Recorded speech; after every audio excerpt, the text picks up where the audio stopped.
Hello everyone. So this is part 4 of Be a Halo. We're going to look at Jesus and how he handled some sticky situations. Yes, my name is Leah Neitz and my YouTube is Count It All Joy. My Rumble is One Lydia Joy, and I have not figured out how to turn off the monetization on Rumble, so that's still there.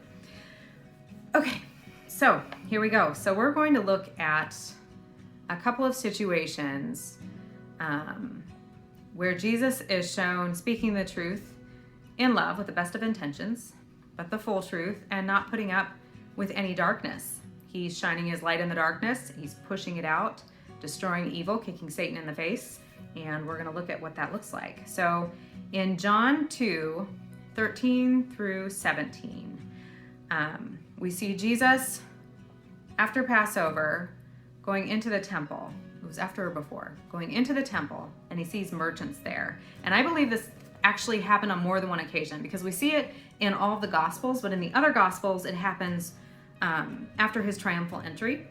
And this one happens in the very beginning, like right after he turns water into wine. So I think this probably happened more than once. And the account here is a little bit different, because in this account, when Jesus goes to the temple, first, he makes a whip of cords. So he's making this whip of cords. And if you're going to make a weapon, like craft it yourself with a purpose of whipping people and animals with it, and it's a righteous cause and you're righteously angry, you're thinking about that the whole time. He wasn't just making a whip of cords just because, and I'm sure he was sitting there stewing about it.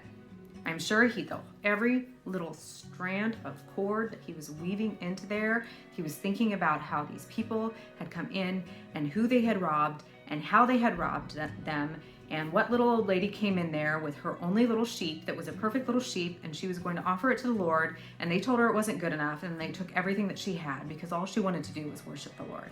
And he's going through all of these scenarios in his mind, and he is making this whip of cords, and he is not happy about it. So then he goes into the temple and he starts to whip them. And get out of this temple, you've made it a den of thieves. And my house shall be a house of prayer, not a den of thieves. And he's whipping these guys with this cord and whipping their animals, getting them out of there. He flips their tables. He dumps their money out, throws it all over. And I'm sure the people around there were like, oh, can I have my money back? Like, do we get to do this at last? And he's furious. And he could have gone in there and said, hey guys, this really isn't right. Like, you're ripping these people off and you shouldn't be here. And gone and talked to the priest, who was in charge of it all, and said, hey, these guys need to get out of here. They're ripping off these people, and this is just not the place for it. He could have done that, but he didn't, because sometimes it is necessary to show righteous anger and to kick Satan in the face and get that darkness out of there, and do it in such a way that they will not forget it and that they will take it seriously. Say, hey, this is not okay, get out. Sometimes you have to scream at them. Not that we should be screaming all the time. We should be, in every instance that we can be kind and be sweet, we should be kind and sweet. But in instances where people are really, really indulging in darkness and bringing it upon people and oppressing people with it, we need to be forceful in that. Not with the intent of them suffering, but with the intent of them never doing it again, or thinking 2, 3, 4, 5 times real hard before they do it again. Because we don't want people to be hurt. We don't want them to be ripped off. We don't want them to be oppressed. We want them to know the love of God and not be turned off by people who are abusing them in the house of God. All right, so then in John 8, Jesus is encountering the Pharisees and the scribes and the rulers and going back and forth with them, and he has healed people and they've come against him, and they're like, by what power do you do this? And they're accusing him of being a pawn of Satan. And Jesus tells them in verse 44, you are of your father, the devil, and the desires of your Father you want to do. He was a murderer from the beginning and does not stand in the truth, because there is no truth in him. When he speaks a lie, he speaks from his own resources, for he is a liar and the father of it. But because I tell the truth, you do not believe me. Which of you convicts me of sin? And if I tell you the truth, why do you not believe me? He who is of God hears God's words. Therefore you do not hear, because you are not of God. And that's pretty harsh. Like telling them you're of your father, the devil, essentially telling them you also are murderers and liars because he is. That's pretty harsh, but it's the truth. It was the truth, and they needed to be told it. And Jesus' intent here was for them to see it, but they couldn't see it.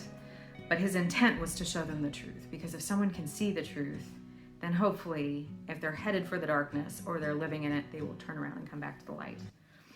So then they argue with him some more and talk about being Abraham's children, and God is our father, and Abraham's our father.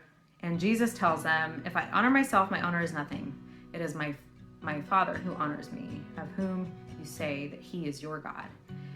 Yet you have not known him, but I know him. And if you say, I do not know him, I shall be a liar like you. So he's calling them liars again. But I do know him and keep his word. Your father Abraham rejoiced to see my day, and he saw it and was glad. So he's not backing down. He's not saying, oh, I hurt your feelings. I'm so sorry. I should have worded that a little bit differently. Like, he's not doing that. And I think we're so used to doing that. When we do speak up and speak the truth, and our intent is not to hurt, but to say, hey, wake up. This is evil. And people get in your face, and that's so insensitive, and you hurt my feelings, and you need to just let people be as they are, and blah, blah, blah, and you can't say anything mean. I thought you were Christian, and aren't you supposed to pet my feelings? And no, we're not supposed to pet feelings. We should be mindful of feelings and certainly be gentle. One of the fruits of the Spirit is gentleness. Gentleness, kindness, self-control, patience, love. We need all of those things, but sometimes the requirement of love is being firm and speaking the truth even when it hurts. Proverbs 27:6 says the wounds of a friend can be trusted. And a wound is something that hurts. And sometimes the truth hurts, but we still need to speak it. And sometimes we need to speak it really firmly so the point gets across. And I'm dealing with that right now in a situation with our school and our school board, where they are showing movies unfiltered with stuff in them that should not be in a school ever. Like, they should not have 25 S words and 3 F bombs and needless violence in a movie shown to our kids. They should not have Saving Private Ryan and 1917 and The Pianist in full with no filter at all, showing them to our 9th graders, kids who are 13, 14 years old. That's not acceptable. So when I go in there and I talk to them about it, I'm not candy coating it at all. I'm letting them know this is evil. It does not need to be here.